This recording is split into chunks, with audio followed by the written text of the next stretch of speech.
உங்கள்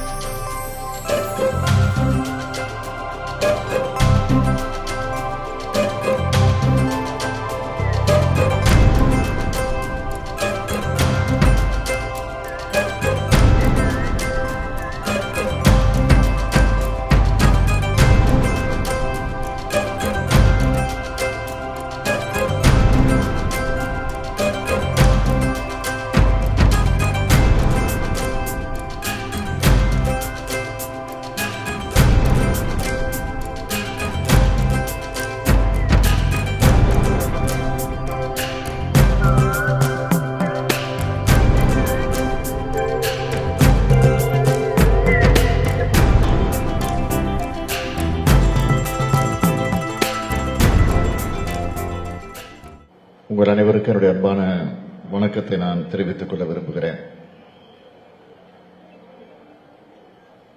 கடந்த 2011ஆம் ஆண்டு நான் முதலில் குளத்தூர் தொகுதியிலே சட்டமன்ற உறுப்பினராக தேர்ந்தெடுக்கப்பட்டவுடன்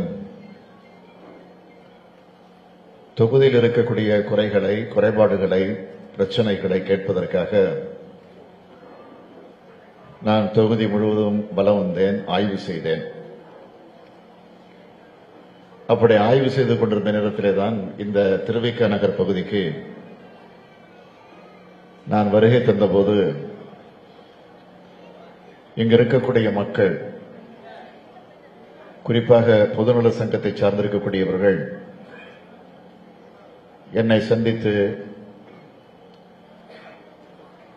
ஒரு பாழடைந்த மண்டபம் இந்த பகுதியில் இருக்கிறது, அந்த மண்டபம் 1966ஆம் ஆண்டு ஜனவரி மாதம் 8ஆம் தேதி பெருமதிப்பிற்குரிய பெருந்தலைவர் காமராஜர் அவர்களால் திறந்து வைக்கப்பட்டிருக்கிறது. அன்றைக்கு மேயராக இருந்த மைனர் மோசஸ் அவர்கள் தலைமையேற்றிருக்கிறார்கள். அப்பொழுது இந்த தொகுதியினுடைய சட்டமன்ற உறுப்பினராக இருந்தவர் முன்னிலை ஏற்றிருக்கிறார் என்று என்னிடத்தில் எடுத்துச் சொன்னார்கள். பாழடைந்து போயிருப்பது மட்டுமல்ல, அதனால சீர்கட்டு போயிருக்கிறது மட்டும் இல்ல, சமூக விரோதிகளும் அந்த இடத்தை அவர்களுக்கு வசதியாக பயன்படுத்திக் கொண்டிருக்கிறார்கள். ஆகவே இது தடுத்து நிறுத்தப்பட வேண்டும் என்று சொன்னால் உடனடியாக இந்த இடத்திலே ஒரு புதிய கட்டிடம், இந்த மண்டபத்தை திருமண மண்டபமாகவே கட்டித்தர வேண்டும் என்று என்னிடத்தில் கோரிக்கை வைத்தார்கள். உடனடியாக சட்டமன்ற தொகுதியினுடைய உறுப்பினர் என்கிற முறையிலே எனக்கு தொகுதி மேம்பாட்டு நிதி ஒதுக்கப்படுவது உண்டு. ஆகவே அந்த நிதியை பயன்படுத்தி முதலில் 1 கோடி ரூபாயை நான் முழுமையாக ஒதுக்குகிறேன் என்று நான் மாநகராட்சி அதிகாரியிடத்தில் முறையாக கடிதம் எழுதி கொடுத்தேன். அவர்களும் அதை ஏற்றுக்கொண்டு அதற்கான பணிகளில் அவர் ஈடுபட்டார்கள். ஈடுபட்ட நேரத்தில் அன்றைக்கு நாம் எதிர்க்கட்சி சட்டமன்ற உறுப்பினராக இருக்கிறேன். அப்பொழுது ஆளுங்கட்சி அதிமுக தான். மாநகராட்சியில அன்றைக்கு அனுமதி முறையாக கொடுத்து அது கட்டுவதற்கான பணியிலே அவர்கள் ஈடுபட்ட நேரத்தில் அப்பொழுது மேயராக இருந்தவர், இல்லை இல்லை, இந்த மண்டபம் கட்டப்படக்கூடாது, அதற்கு மாநகராட்சி அனுமதி தர முடியாது என்று தடை போட்டார்கள். நான் உடனே நீதிமன்றத்தை நாடினேன். சட்டமன்ற உறுப்பினர்களுடைய அலுவலகத்திற்கும் எனக்கு தடை போட்டது உங்களுக்கு தெரியும்.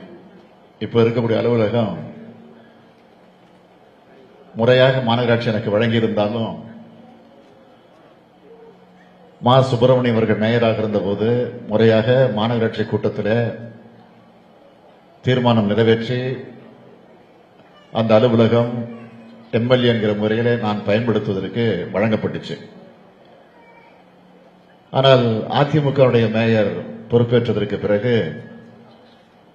அதை காலி செய்ய வேண்டும், அதை நீங்கள் பயன்படுத்தக்கூடாது என்று எனக்கு நோட்டீஸ் வந்துச்சு. இழுத்து மூடிட்டாங்க. நான் நீதிமன்றத்துக்கு போனேன். நீதிமன்றத்துக்கு போன நேரத்தில் கூட நான் சொன்னேன், நீதிமன்றத்தில் எனக்கு நியாயம் கிடைக்கும் என்று நான் நம்புகிறேன். ஒருவேளை நீதிமன்றம் மறுத்துட்டா நான் டேபிள் சேர பிளாட்பாரத்தில் போட்டு உட்கார்ந்து என்னுடைய ஆபீஸை பார்ப்பேன் அப்படின்னு சொன்னேன். ஆனால் நீதிமன்றம் நியாயத்தை உணர்ந்து புரிஞ்சு அது நியாயமாக மக்கள் பிரதிநிதியாக இருக்கக்கூடியவர் தான் பயன்படுத்திக் கொள்ளலாம், மாநகராட்சி சொல்வது தவறு என்று தீர்ப்பு தந்தது. அதை தீர்ப்பை பெற்று தந்தவர் யாருன்னு கேட்டீங்கன்னா இன்னைக்கு எம்பியா இருக்கக்கூடிய வில்சன் தான். வழக்கறிஞர், மூத்த வழக்கறிஞர் வில்சன் தான். எப்படி கலைஞருக்கு இடம் கிடைப்பதற்கு வில்சன் முயற்சி பண்ணி நீதிமன்றத்தில் வெற்றி பெற்றாரோ, அப்பவே இப்பெல்லாம் மக்கள் மன்றத்தில் இருக்கக்கூடிய பிரச்சனைகளை நீதிமன்றத்தில் போய் தான் நாம வெற்றி பெற வேண்டிய ஒரு சூழ்நிலை ஏற்பட்டிருக்கு. இதெல்லாம் ஒரு உதாரணம். அதற்கு பிறகு நான் இந்த மாநகராட்சி இப்படி தடை போட்டிருக்கு இந்த மண்டபத்தை கட்டுவதற்கு நீதிமன்றத்துக்கு போய் இதுக்கும் வில்சன் தான். கலைஞருடைய நினைவிடம் நீ அமைஞ்சிருக்குன்னா அதுக்கு நீதிமன்றத்துக்கு போய் வெற்றி பெற்று வாதாடி வெற்றி பெற்றது வில்சன் தான். எம்எல்ஏ ஆபீஸ் இன்னைக்கு நடக்குதுன்னா அதுக்கு நீதிமன்றத்துக்கு போய் வெற்றி பெற்று வழக்கு வாதாடி வெற்றி பெற்றது வில்சன் தான். இன்னைக்கு இந்த மண்டபம் இங்க திறக்கப்பட்டிருக்குன்னா இதுக்கும் நீதிமன்றத்துக்கு போய் வில்சன் தான்.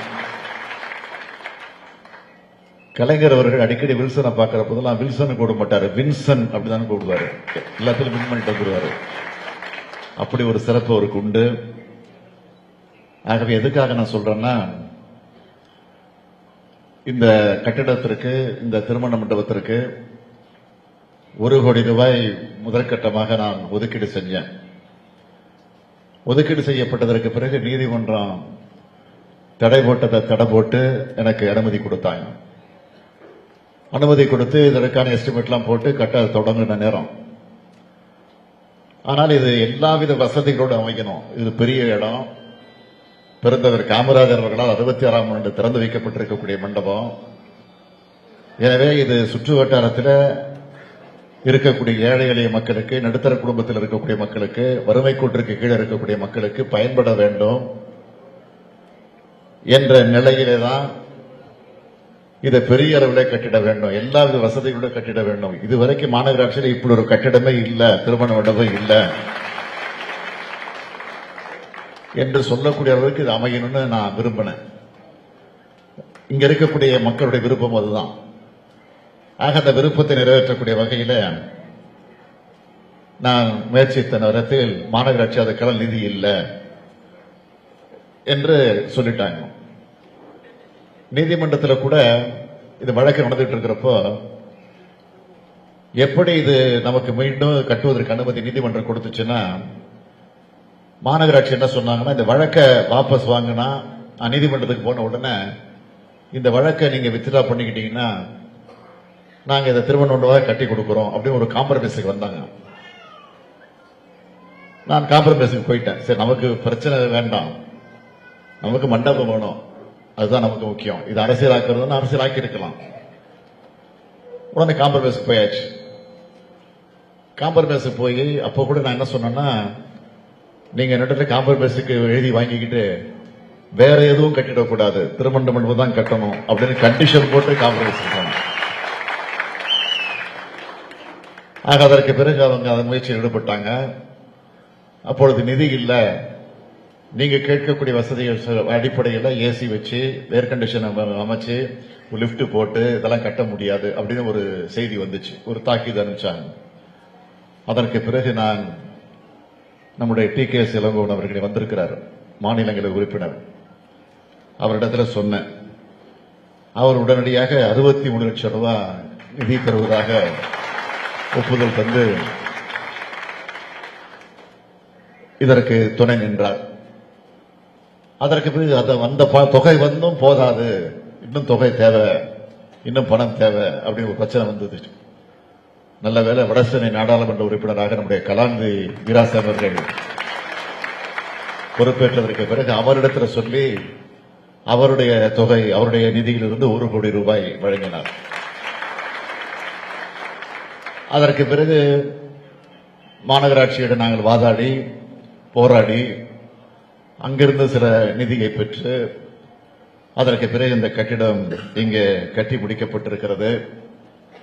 ஆகவே இங்கே நன்றி சொன்னவர்கள் எனக்கு மட்டும் இல்ல, நம்முடைய கலாநிதி வீராசாமிக்கும் நான் நன்றி சொல்லுகிறேன். நம்முடைய TK செலமோன் அவர்களுக்கு இந்த நேரத்தில் நான் நன்றி கூற கடமைப்பட்டிருக்கிறேன்.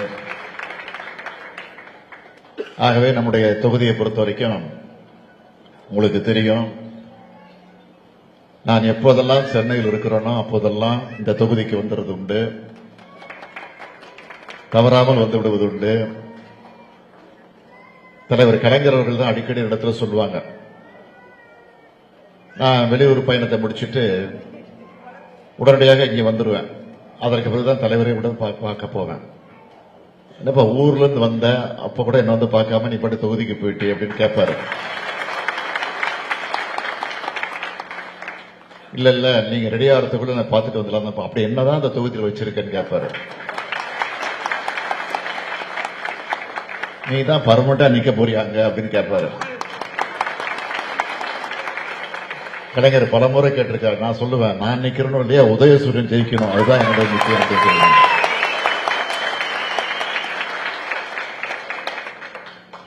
எதற்காக சொல்றேன்னா, மக்களால் தேர்ந்தெடுக்கப்படக்கூடிய ஒரு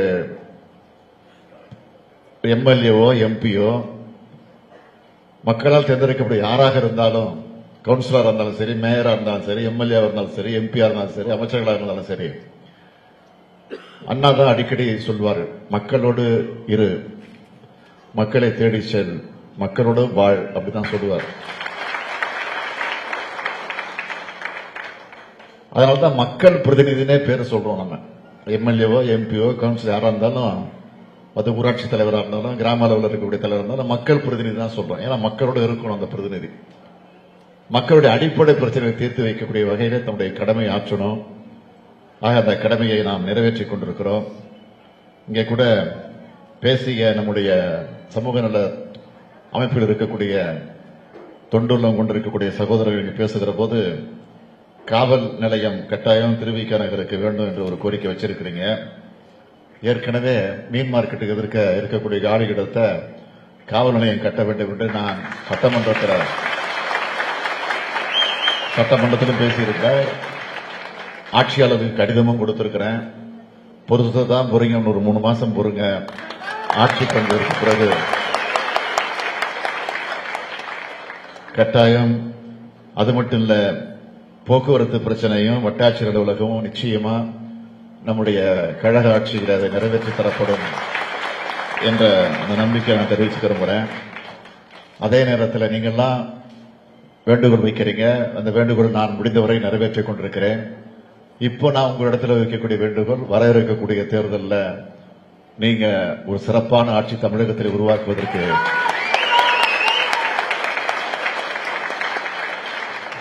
துணை நிற்க வேண்டும் என்ற அந்த வேண்டுகோளை தான் நடத்தி வைக்க விரும்புகிறேன். ஏன்னா இன்னைக்கு இருக்கக்கூடிய ஆட்சியை பற்றி உங்களுக்கு தெரியும். சட்டம் ஒழுங்கை பாதுகாக்க வேண்டிய பாதுகாப்புல இருந்து பணியாற்றக்கூடிய காவல்துறையே இன்னைக்கு என்ன நிலையில் இருக்குன்னு பாத்தீங்கன்னா, இன்னைக்கு இந்து பத்திரிகை பார்த்திருப்பீங்க, காலை பத்திரிகை எல்லாம் படிச்சிருப்பீங்க. ஒரு டிஜிபி அவரே ஒரு பாலியல் விவகாரத்தில் ஈடுபட்டிருக்கார். இதுதான் வெட்கக்கேடு. அது என்ன நிலைமையில? முதலமைச்சருக்கு பாதுகாப்பு தரக்கூடிய காவலர்கள், அதுல பெண் காவலர்கள் இருக்கிறாங்க. ஒரு பெண் எஸ்பி கிட்ட டிஜிபி பாலியல் தொல்லை கொடுத்திருக்கிறாரு. அது இன்னைக்கு எல்லா பத்திரிகையும் செய்தி வந்திருக்கு. ஆனா இது வரைக்கும் அரசு எந்த நடவடிக்கை எடுக்கல. நான் அந்த செய்தியை படிச்சுட்டு அதிர்ச்சி அடைஞ்சேன். சட்டம் ஒழுங்கை பாதுகாக்க வேண்டிய டிஜிபிய இப்படிப்பட்ட ஒரு கேவலமான ஒரு சூழலில் ஈடுபட்டிருக்கிறாரு. இது தேவையா? இது நியாயமா? இதுக்கு நடவடிக்கை கிடையாதா? முதலமைச்சருடைய பாதுகாப்பு சென்ற காவல்துறைக்கு இப்படி ஏற்பட்டிருக்கிறதுனால அதை மூடி மறைக்கிறாங்களா அப்படின்னு நான் இன்னைக்கு அறிக்கை விட்டேன். மதியம் எல்லா டிவிலையும் வந்துச்சு, மாலை பத்திரிகையில் வந்திருக்கு. இப்போ நான் வீட்டில இருந்து புறப்பட்டு இந்த நிகழ்ச்சிக்கு வர்றப்ப செய்தி கேள்விப்பட்டேன், அந்த டிஜிபி காத்திருப்போர் பட்டியல் வச்சிருக்கிறாங்க அப்படின்னு செய்தி இப்ப எனக்கு கிடைச்சிருக்கு. எனவே உரிய நடவடிக்கை எடுக்கலைன்னா இதை நாங்க ஆட்சிக்கு வந்ததுக்கு பிறகு சும்மா விட மாட்டோம் என்பதையும் இந்த நேரத்தை தெரிவிச்சுக்கிட்டு, எதற்காக இதெல்லாம் சொல்றேன்னா, இந்த அளவுக்கு இன்னைக்கு சட்டம் ஒழுங்கு எப்படியெல்லாம் கெட்டு போயிருக்கு என்பதற்கு இன்னைக்கு காவல்துறையே அதுக்கு உதாரணமா விளங்கிட்டு இருக்கு. ஆக அந்த காவல்துறை என்பது எவ்வளவு பெரிய சிறந்த துறையாக கலைஞர் இருந்த காலத்தில், அண்ணா இருந்த காலத்தில், பெருந்தலைவர் காமராஜர் இருந்த காலத்தில் எப்படியெல்லாம் இந்த காவல்துறை இருந்திருக்கிறது, அதை இன்றைக்கு இப்படியெல்லாம் கேவலப்படுத்தக்கூடிய நிலையில உருவாக்கி இருக்கிறாங்க என்பதை சிந்திச்சு பார்க்கும் வேதனையாக இருக்கிறது. ஆகவே இந்த நிலையில இன்றைக்கு பெருந்தலைவர் காமராஜருடைய பெயரில் அமைக்கப்பட்டிருக்கக்கூடிய இந்த மண்டபத்தை திறந்து வைப்பதில் நான் மகிழ்ச்சி அடைகிறேன். அது மட்டும் இல்ல, இந்த பாழடைந்த கடந்த இந்த கட்டிடத்தை கட்டிக்கிட்டு இருக்கிற போதெல்லாம் நான் வந்து 5-6 முறை வந்து பார்த்திருக்கிறேன். அப்போ இங்க இருந்த ஏற்கனவே இந்த பழைய கல்வெட்டை பத்திரமா எடுத்து வைங்க. 66ல